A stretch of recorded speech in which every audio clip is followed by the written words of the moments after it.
Some of the smartest men I know are still damaging their marriages. Not because they're foolish.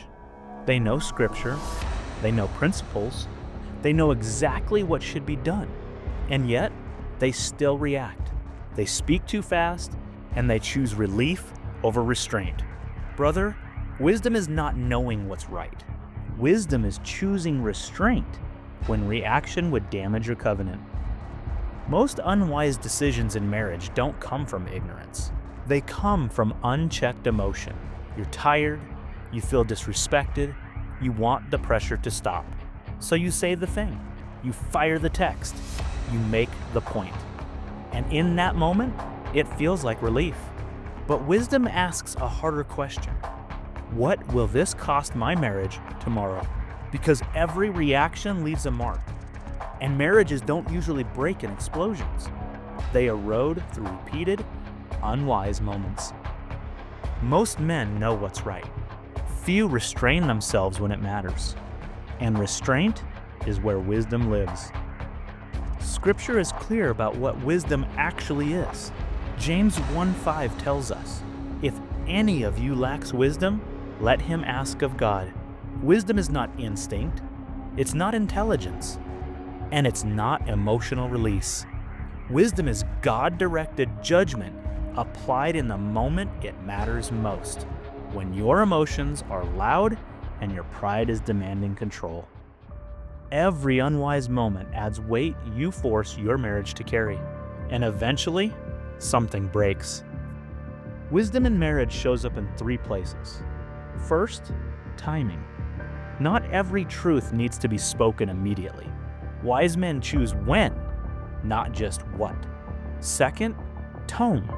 You can say the right thing and still damage trust by how you say it. Third, intent.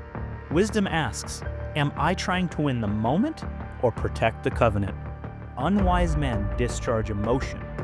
Wise men absorb pressure, because wisdom is not passive, it is controlled strength. I learned this the hard way. Early in my marriage, I kept being right, and I slowly lost that connection. That's when I realized, wisdom isn't proving your point, it's protecting your wife's heart, even when your pride wants the last word. When wisdom leads a marriage, everything stabilizes. Conversations slow down, conflict becomes safer, trust starts rebuilding. Your wife feels covered, not managed, heard, not handled. Wisdom doesn't silence strength, it directs it. And a wise man becomes the safest place in his home. This week, pause once before you respond. One conversation, one moment of tension. Ask yourself, what response protects our covenant the most? Then choose that, even if it costs you comfort. That is wisdom in action. Next week, we confront the one thing wisdom alone cannot repair. Because unaddressed wounds don't fade, they harden. Husbands, wisdom is not optional, it's essential. If you want peace, lead with restraint. If you want trust, lead with judgment that protects the covenant. If this helped you, stand with this work by subscribing and sharing it with another husband who needs it. Forged in faith, bound by covenant. Let's get to work.